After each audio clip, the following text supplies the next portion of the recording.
Vince Salvatore, Peace Dojo, Aikido of Reno.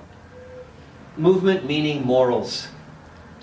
So there's lots of types of ways you can exercise, you can move your body. In every type of movement that we're doing, there's a meaning. And there's also moralistic ramifications behind it.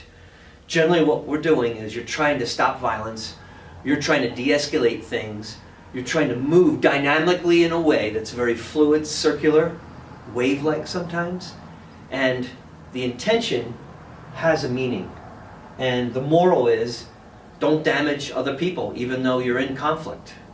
So we do this in all of our courses, and I'd love to see you down here in the Peace Dojo. We do have particular movement courses that are every month, and there's always a different theme.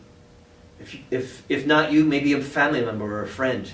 Please share us, and thank you for watching.